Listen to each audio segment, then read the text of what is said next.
Hola amigos del canal, bienvenidos a un episodio especial. Hoy tengo a Sofía del canal Círculo Uroboros, que posiblemente conozcáis porque ella también trata cuestiones relacionadas con la filosofía, con la espiritualidad, con el esoterismo y también tiene pensamiento crítico como parte de su temática. Así que hemos decidido colaborar, vamos a hacer un vídeo en su canal, otro en el mío.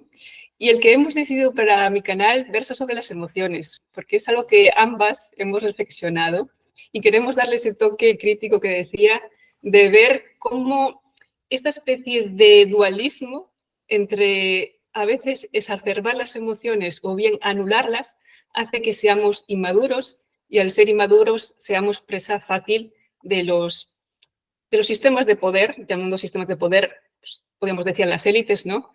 Porque cuando eres inmaduro, pues bueno, ya sabemos que de ahí no sale nada bueno.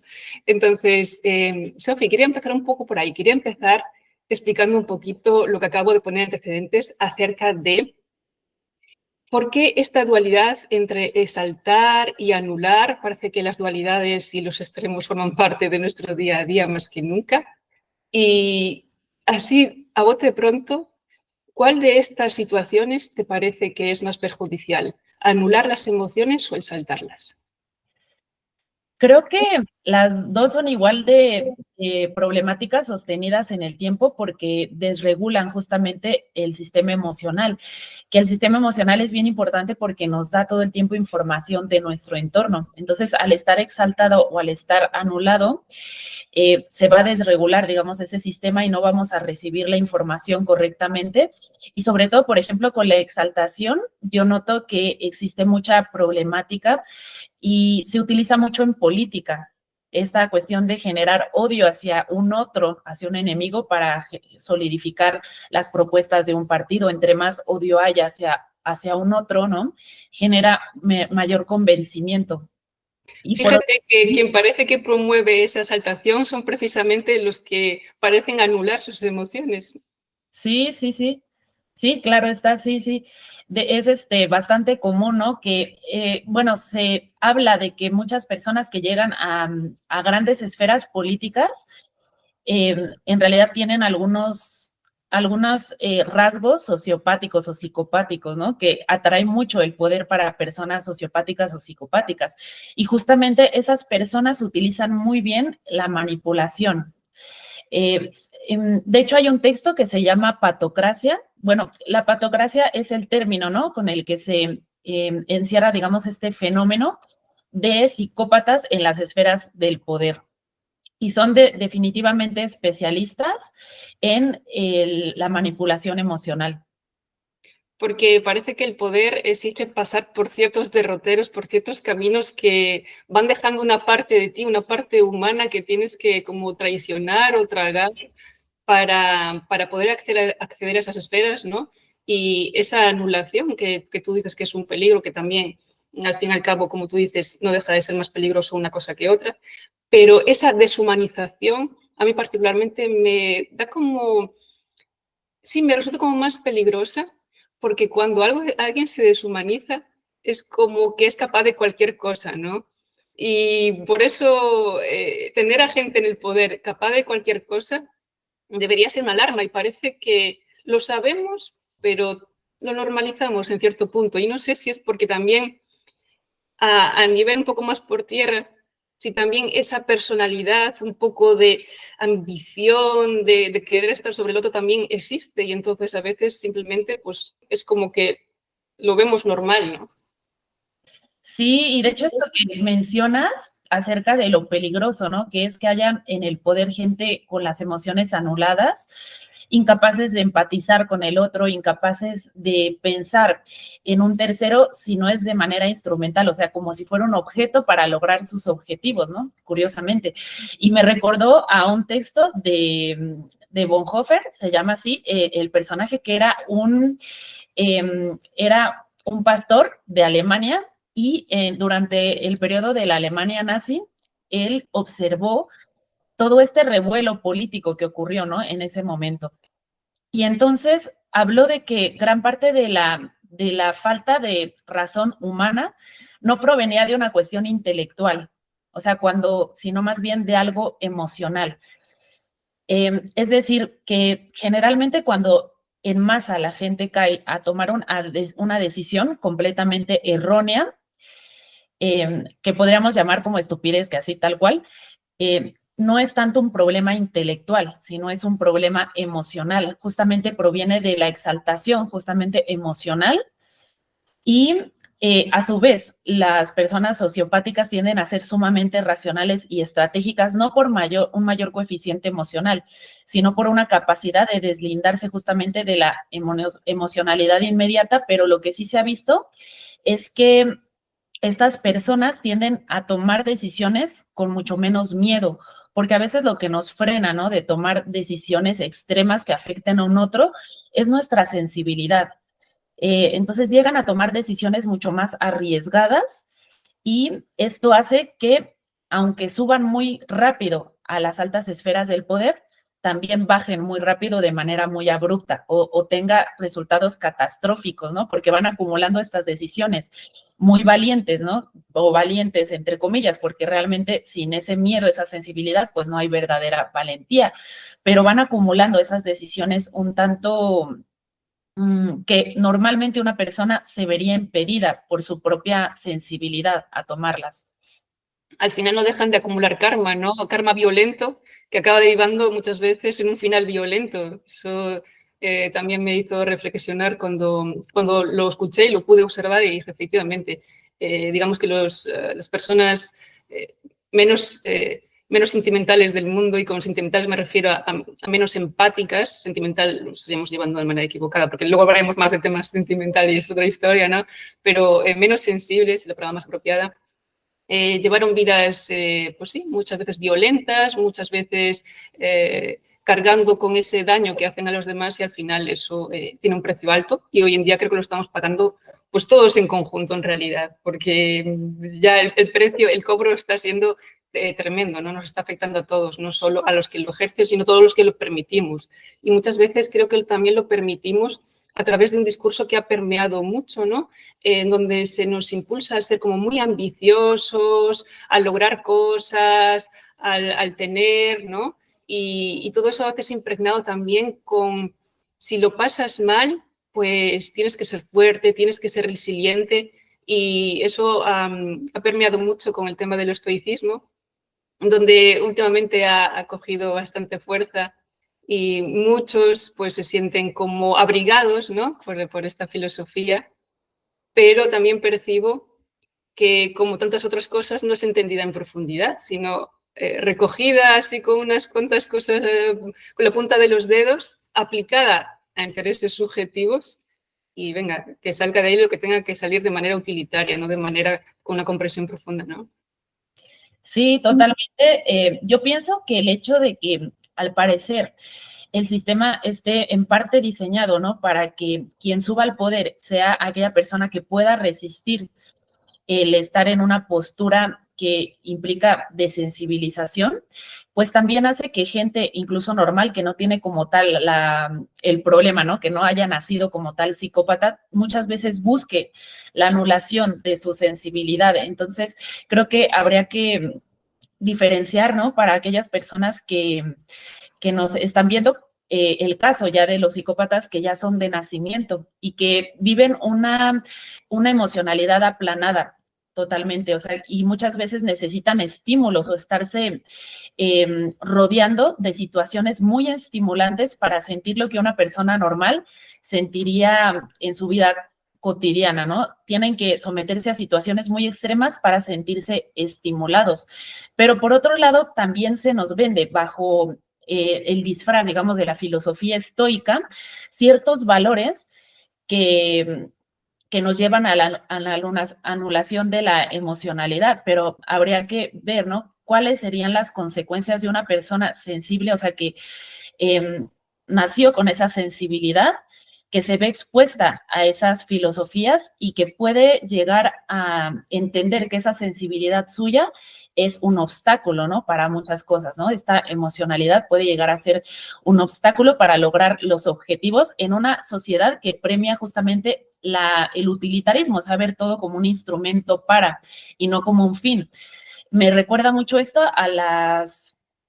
algo que se habla de que debes de rodearte, ¿no? Con gente que sea exitosa, ¿no? Que vibre alto o de varias formas, ¿no? Se le menciona. Y esto es una visión del ser humano como un instrumento para tus fines, ¿no? O sea, buscar justamente instrumentalizar las relaciones y no ver al ser humano como un fin en sí mismo, por lo que pueda aportarte, por su compañía, por su experiencia vital, y no tanto por la posición que tiene, ¿no? En la sociedad, por el estatus, por algún o lugar que ocupe en una empresa, ¿no? Totalmente, cuando instrumentalizas al ser humano, has caído ya en un camino totalmente de destrucción del propio potencial de la humanidad, ¿no? Porque para nada es un instrumento y es más, aún bajo mi punto de vista estamos en un grado muy bajo de desarrollo de todo nuestro potencial. Es decir, no solo es ya bajo el potencial que ejercemos, aún siendo personas sensibles, porque podríamos aspirar, digamos, a grados más intuitivos, que serían un poquito para mí, que recogerían una complejidad mayor, sino que instrumentalizamos, que es como lo más básico, lo más, no sé, desalmado que existe, ¿no? O sea, el lado contrario del camino que deberíamos recorrer, aún estamos atorados ahí. Sí, totalmente. O sea, el objetivo de pronto ya se vuelven las cosas y las personas los medios, ¿no? Y con respecto al estoicismo, muchas veces en el mundo de la superación personal empresarial, ya sabes, del éxito personal, del éxito financiero, pues existe mucho esta narrativa, ¿no? De instrumentalizar al ser humano, de centrarse justamente en el éxito, en el estatus. Y todo esto contamina como tal la filosofía estoica, que la filosofía estoica es mucho más profunda de lo que se nos ha vendido en la actualidad. La filosofía estoica, de hecho, hacía mucho hincapié en la virtud, ¿no? En la virtud como el fin del ser humano y no tanto como el medio para, ¿no? Actualmente se ve la virtud como el medio para, en este caso para la riqueza, ¿no? Para el logro, para la superación personal en el sentido pues más material, ¿no? De eso. Y justamente el estoico hablaba de que el valor era el núcleo, la virtud era el núcleo. Y con ello también había una propuesta metafísica detrás de la visión del universo. En este caso, ¿qué sería la metafísica? Algo que va más allá, digamos, del plano material o tangible, sensible del mundo. Aunque los estoicos sí pensaban que la materia era lo que existía, o sea, no hablaban de realidades como etéreas o sutiles, que, bueno, depende el autor. Ahorita vamos a hablar de un poquito más de eso, pero de hecho ellos hablaban de un logos, de una inteligencia cósmica que estaba detrás de las cosas o de la realidad aparente. Hablaban, por ejemplo, de un concepto que a mí me gusta mucho que se llama logos espermáticos, que es que detrás de toda materia, aunque parezca irracional, digamos, la materia parezca ciega a la vista justamente del materialismo actual, en realidad hay una inteligencia cósmica y el ser humano tenía que estar en consonancia con esa razón universal. Es decir, el estoico cuidaba su razón porque quería estar en consonancia con la razón universal. Y eso, ese vínculo, ¿no? Entre el ser humano y el logos iba mucho más allá de cualquier beneficio material, ¿no? Actual. Entonces, hace cuenta que se perdió el núcleo del estoicismo y se vende nada más algunos aspectos muy prácticos del estoicismo y se quita el corazón de justamente la filosofía. Sí, algunos aspectos como por ejemplo la resiliencia, ¿no? Que tanto se promociona hoy como esa resistencia a los eventos que te ocurren, cuando yo lo entiendo desde el estoicismo como aquello que no puedes cambiar, o sea, sí aplicado a aquello que no puedes cambiar conforme, como decías, a las leyes de naturaleza, ¿no? A lo que ocurre que ya no puedes intervenir. Pero hoy en día se aplica como una especie de resignación y de un resiste y sigue dando todo lo que puedas y no seas rebelde, ¿no? Como que para mí está anulando cierto punto de rebeldía porque sí hay muchas cosas que se pueden cambiar y no conviene ser resiliente, sino cambiarlas o por lo menos ver qué se podría hacer, ¿no? No simplemente resistir. Resistir es cuando no se puede cambiar algo, pero si algo no es bueno, resistir no tiene por qué ser la respuesta, ¿no? Sí, de hecho, actualmente se ha criticado justamente esta parte del resistir o de la resiliencia como un valor que nos llega desde arriba para someternos más, ¿no? O sea, resistimos porque no podemos rebelarnos ante la injusticia, entonces la resistimos y tenemos que pasar, digamos, de desapercibidos, casi como un engranaje en la gran maquinaria de la sociedad, aguantando y moviendo las piezas para obtener un beneficio. Mm, Al fin y al cabo, creo que se ha distorsionado el estoicismo, sobre todo en la cuestión de la productividad. O sea, si tú combinas esta cuestión de la resiliencia con la productividad, no estás o sea, no estás respetando como tal el estoicismo, porque el estoicismo no buscaba una productividad ciega y racional, ¿no? Que actualmente se ve que es como si estuviéramos en una carrera, ¿no? Que le dicen la carrera de la rata, ¿no? Produciendo, produciendo para producir más, para tener más y más y más, pero se nos olvida el para qué, que es lo fundamental para construir una vida con sentido, o sea, ¿para qué voy a hacer lo que hago? Y eso forzosamente nos tiene que llevar a una reflexión, que esa reflexión va a parar el ritmo acelerado que tenemos, ¿no? Y al estar totalmente cerrados hacia la pura productividad, hacia la acción, acción, acción, queda muy poco tiempo para la reflexión y si eso lo mezclas con resiliencia, pues terminas vaciándote justamente del sentido, lo cual, digamos, estaría totalmente en contra de la filosofía estoica.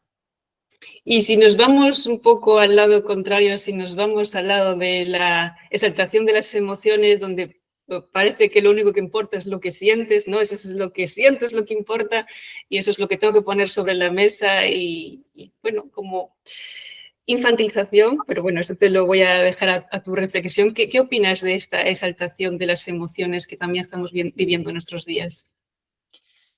Mm, yo creo que en parte como que hay muchos intereses, ¿no? En juego en cuanto a exaltar las emociones. Actualmente toda la publicidad, ¿no? Por ejemplo, se basa en la exaltación del deseo y el deseo muchas veces va ligado a las emociones, ¿no? También a la parte sensorial.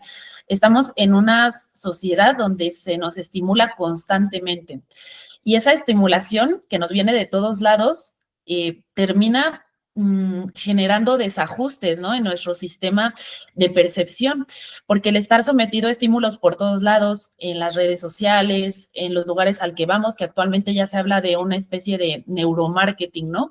El neuromarketing también implica, ¿no? Aromas, implica sensaciones, luces, ¿no? Muchísimas cosas que justamente buscan atraer la atención dentro, por ejemplo, de el periodismo, que tú sabrás muy bien, ¿no? Esta decadencia también de la información en el sentido de que tienes que poner la noticia de la manera más impactante o la búsqueda justamente de eventos que sean impactantes, que generen como un shock en el espectador para generar más vistas.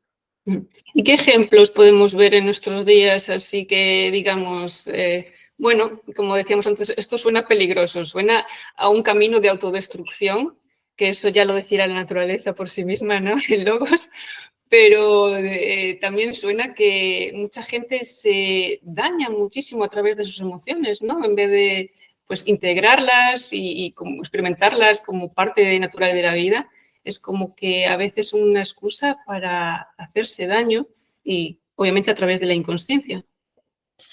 Sí, sí. Yo pienso que actualmente se monetiza justamente con la emocionalidad de las personas y se ve tanto, digamos, en la venta de objetos como en la venta de ideas, que actualmente estamos en una época donde estamos en medio de una guerra cultural y dentro de esa guerra cultural existe como arma el alterar las emociones de la población. Es parte fundamental, digamos, de la estrategia del poder el hacer una especie de ingeniería social, de alterar justamente las emociones, generarnos ira, que es algo que se utiliza mucho, y con ello también generan una fragmentación de la sociedad, como una polarización, porque de un lado, ¿no? Vemos la instrumentalización del ser humano, pero del otro lado vemos una constante indignación por el otro, por el pensamiento del otro, por las ideas del otro, lo cual nos lleva a no querer escuchar al que es diferente a mí, querer escuchar únicamente al que tiene las mismas ideas, porque la emoción lleva a eso, una emoción exaltada llega a que el otro, la presencia del otro se vuelva insoportable. Y entonces ahí es donde vemos como estas dicotomías, conservadores con los progresistas, ¿no? Los feminismos con estos nuevos, estas nuevas visiones conservadoras que vuelven a objetivizar, digamos, a lo femenino. Entonces, o sea, vemos de los dos lados una exaltación, ¿no? Tanto del lado más radical, digamos, del feminismo al lado más radical de la conservación, de los conservadores, vemos una intolerancia, porque los dos parten de una puede estar nutrido, por ejemplo, de vivencias personales, de decepciones amorosas, de experiencias, en este caso, con el sexo opuesto, pero también lo vemos, ¿no? En otros campos, como en el campo de la política, ¿no? O sea, quién apoya a tal partido, quién apoya al otro. Se vuelve muy difícil conectar ahora con las personas de manera genuina porque nos hemos vuelto intolerantes. Y existe un estudio bien interesante desde la filosofía, bueno, de un autor que se llama Duvet y él habla de la época de las pasiones tristes. Así se llama su libro, está muy interesante y habla de cómo las diferencias son múltiples, porque antes podríamos tener diferencias por clases sociales, por estamentos, pero ahora ya cada uno es muy diferente, porque ya desde que decidimos un modo de vida, tenemos mucha posibilidad justamente de elección y entonces cada persona se vuelve un otro para el individuo, o sea, somos un otro. Y ya no es tanto como pertenecemos a la misma cultura, todos tenemos la misma religión, no es así, como que cada uno tiene ya sus propias ideas y aunque estemos de acuerdo con una o en un aspecto, en otra vamos a estar en desacuerdo y eso puede generar un rechazo. También en el mundo de la espiritualidad está esta polarización con la idea de los dormidos y los despiertos, ¿no? Que también es una forma de anular al otro, ¿no? Es decir, tú estás dormido, no has despertado, aún no has tenido esta experiencia. Y en sí toda la exaltación de las emociones es esa fragmentación social.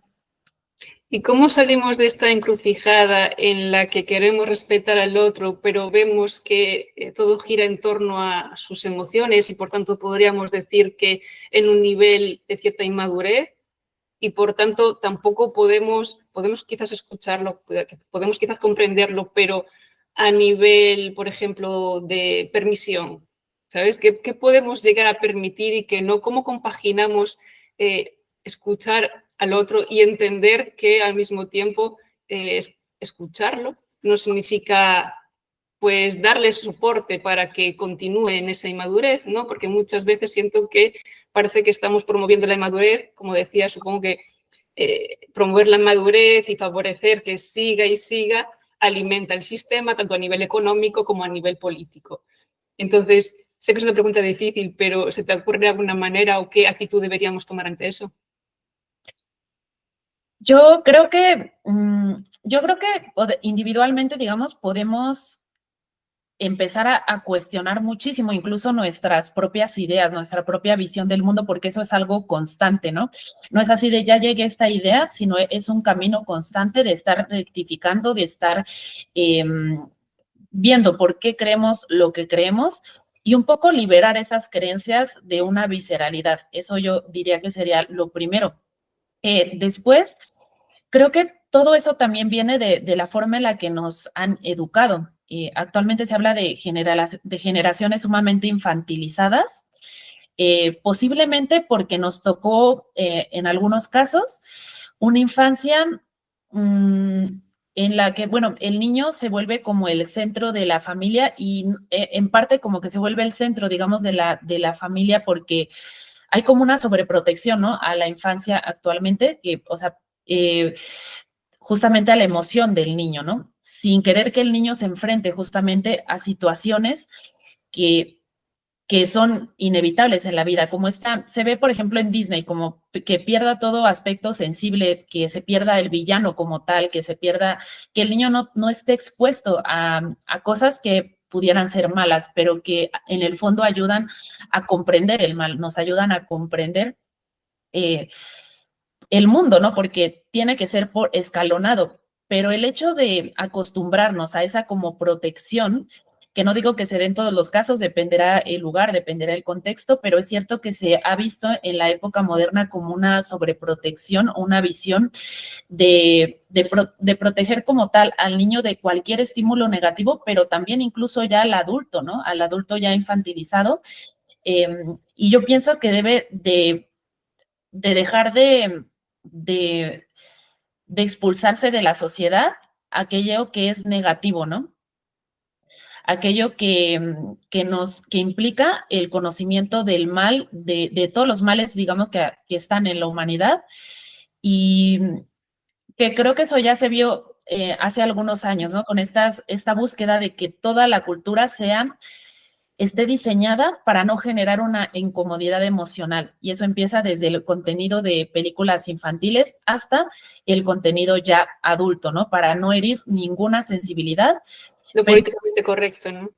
¿mande? Lo políticamente correcto que se diría. Sí, sí, sí.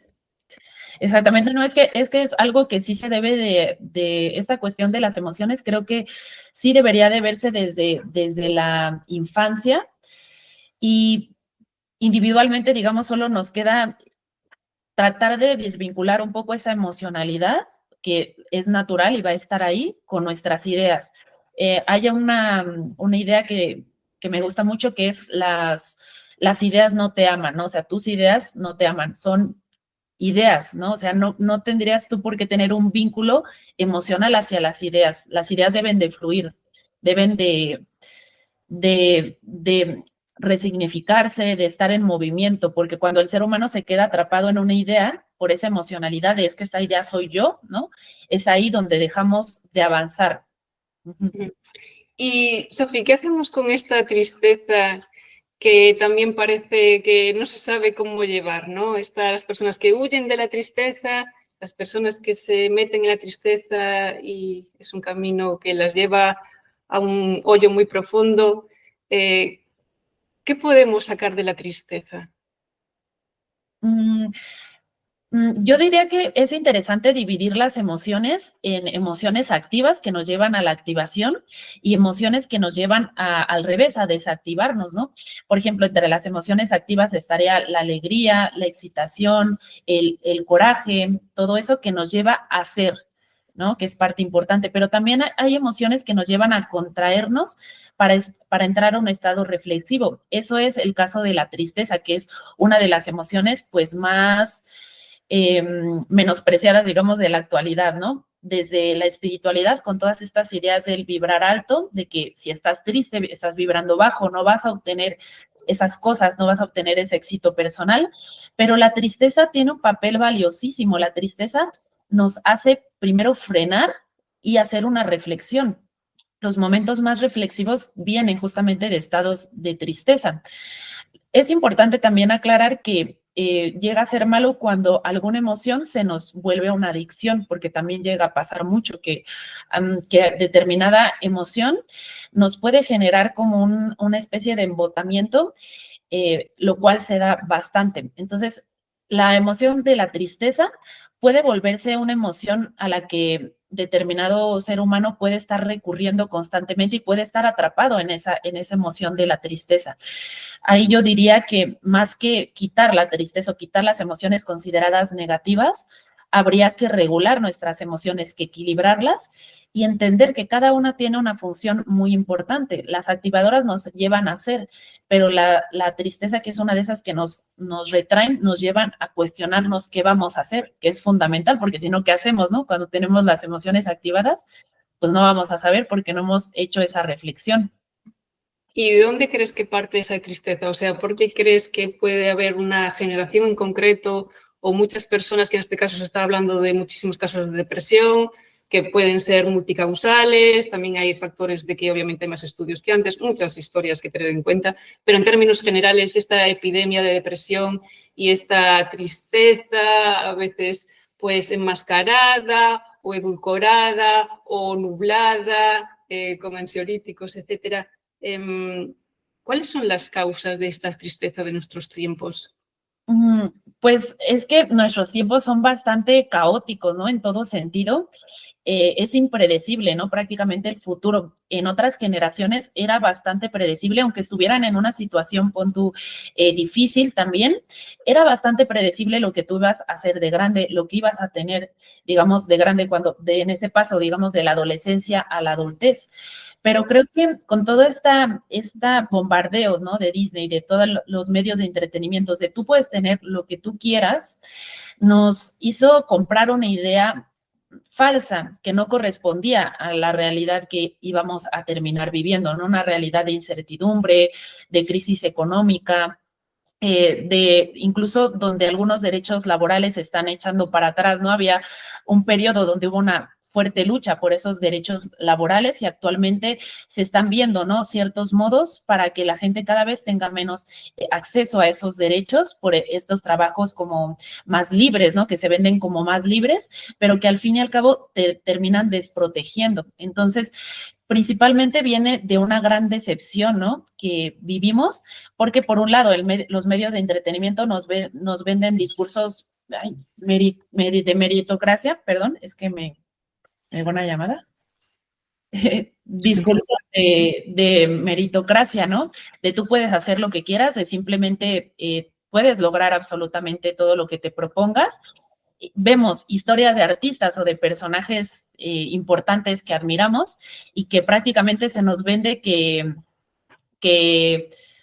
pues que podemos llegar también ahí, ¿no? Y muchas veces, como lo que pasó con Elon Musk, ¿no? Que se decía, es que él lo hizo solito, por sí solo, no, que su familia tenía minas de esmeraldas, ¿no? Entonces, se nos vende mucho un discurso de tú puedes lograr todo, pero por otro lado, la realidad ahí nos golpea con esta incertidumbre, con una incluso deshumanización, ¿no? Que estamos también experimentando ahorita, por ejemplo, con las IAs, ¿no?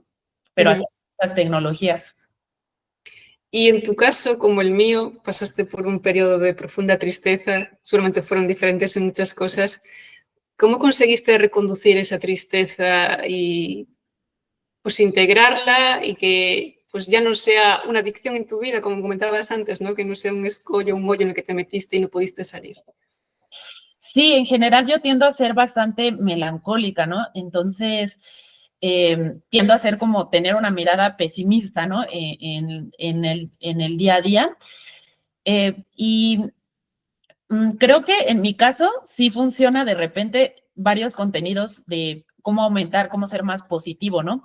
En otros casos, con personas que a mí me gusta mucho la división que hacían los medievales de tipos de personas de acuerdo a sus emociones y decían es que están los melancólicos, los tristes, los flemáticos, los que están como más en un estado más aplanado de las emociones, los coléricos, que son así los que están con furia hasta en su movimiento, en su lenguaje corporal, se ve cómo hablan de manera como muy contundente, y los sanguíneos, ¿no? Que están en la felicidad, en la fiesta, desde una vista un poco más hedónica, y justamente los sanguíneos, que son estas personas positivas, demasiado positivas, tienden a no ver muchas veces el riesgo, ¿no? Que hay adelante, porque la positividad te lleva a no prevenir el riesgo, ¿no? La negatividad te llega a hacer prevenir el riesgo, o sea, de estar siempre atento, ¿qué va a pasar? Yo ya estoy prevenida. En este escenario súper oscuro, yo ya estoy prevenida, ¿no? Entonces, al fin y al cabo, para las personas melancólicas sí vale la pena llegar a un equilibrio, porque aunque te ayuda a prevenir, ¿no? Justamente esos estados pesimistas te ayudan a prevenir, pues también llega un gran deterioro, ¿no? Del alma, ¿no? El estar en un estado melancólico constante. Pero aquellas personas que de por sí ya son bastante positivas, al estar ya en un estado en el que tienden a no prevenir, es así la vida hay una, hay que disfrutarla ahorita, tienden a tener estas filosofías más. Entonces, ese tipo, si tú les añades más positividad, pues termina no equilibrándose, porque en vez de ver que algo es bueno y algo es malo, se debe de ver más que cada uno de esos emociones deben de estar en un perfecto equilibrio, como si fuera un instrumento que tiene que estar afinado, ¿no? Para que podamos vivir una vida plena. En mi caso, parte mucho como de aceptación justamente de la tristeza, cuando a mí de pronto actualmente me llegan a dar como estados depresivos o estados tristes, le doy como su espacio, ¿no? O sea, no busco, porque a veces cuando tratas de liberar la emoción, quitarla, es ahí cuando, pues, entras como en conflicto, ¿no? Yo simplemente las dejo pasar, me funciona igual mucho con la ansiedad, si me llega a dar ansiedad, yo simplemente me imagino que está ahí, ¿no? Y que me está acompañando, pero que no soy yo, ¿no? Como que una especie de compañía. Y igualmente con la tristeza. Y también como estar consumiendo, en mi caso, cosas que me lleven a un estado positivo o más activo, porque justamente la melancolía te lleva a un estado pasivo, reflexivo, y pues tengo que, con estímulos más de movimiento, ¿no? Y si tuviéramos que poner un broche final a esta conversación, llevándola por lo que hablábamos de cómo la inmadurez emocional, que a su vez parece fruto de cierta intención de hacernos inmaduros, más la predisposición que tenemos a ser inmaduros, combinada, cómo esto nos puede afectar para ser manipulados y cómo llevar mejor nuestras emociones. ¿Qué podríamos sacar de toda esta conversación? ¿Qué broche pondrías? Yo creo que algo que nos puede ayudar mucho para estabilizar, ¿no? Eso es, por ejemplo, actualmente con las IAs, yo me he dado cuenta que las IA, que ChatGPT y todo esto, todo el tiempo están validando, ¿no? Al sujeto, diciendo, sí, eres muy listo, ¿no? Sí, tienes razón, todo esto. ¿Qué tal si empezamos, ¿no? Tanto a ver contenido que sea diferente a lo que nosotros pensamos, ¿no? O sea, empezar a ver personas el contenido, en nuestro contenido diario que sean diferentes. En el caso de que estemos con el chat GPT, decirle, ¿no? Contradíceme, o sea, dime en qué estoy mal. Utilizarlo al contrario, para ver otras perspectivas, no tanto para que siempre nos dé la razón, para que nos discuta, para que nos debata, porque eso mantiene la mente activa y va flexibilizando justamente esto que se enquista, ¿no? Esta emoción con las ideas se van enquistando y de ahí se generan como tribus o pequeños grupos. De nosotros somos el grupo de las feministas, de los conservadores y se nos van haciendo como pequeños grupitos compartimentalizando la sociedad y de pronto ver al otro, ¿no? Y estar como abiertos a ver otras ideas, incluso a cuestionar nuestras propias ideas, es lo que nos puede ir sacando de esa compartimentalización. Fíjate que mientras hablabas en toda la entrevista, en muchos puntos yo sentía esto de estar de acuerdo y en otros puntos decía, pues ni tan de acuerdo, ¿no? Como otra visión. Y esta capacidad de observarlo, ¿no? Y salir de ese estado de ánimo, no dándole importancia al estado de ánimo, viendo que hay otra perspectiva, observándola por lo que es, dándole su espacio y permitiendo que uno pueda estar o no de desacuerdo sin que eso sea importante, porque en el fondo muchas veces estar o no de acuerdo con algo no es demasiado relevante. No estamos hablando de, obviamente, casos graves, ¿vale? Pero así en el día a día, por decirlo así. Parece que le damos mucha importancia a nuestras opiniones como si tener una opinión fuese algo importante cuando todo el mundo tiene una. Estamos en el mundo de las opiniones personales.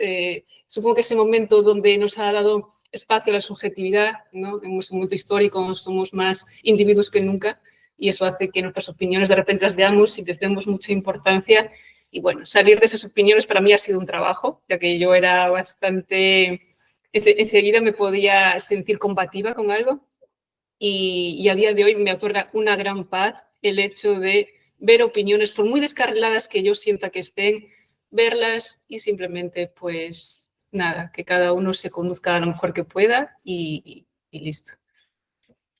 Y sobre todo entender que somos más allá de nuestras opiniones. ¿Cuántas veces no hemos cambiado de opinión? O sea, no somos nuestra opinión, somos algo mucho más, ¿no?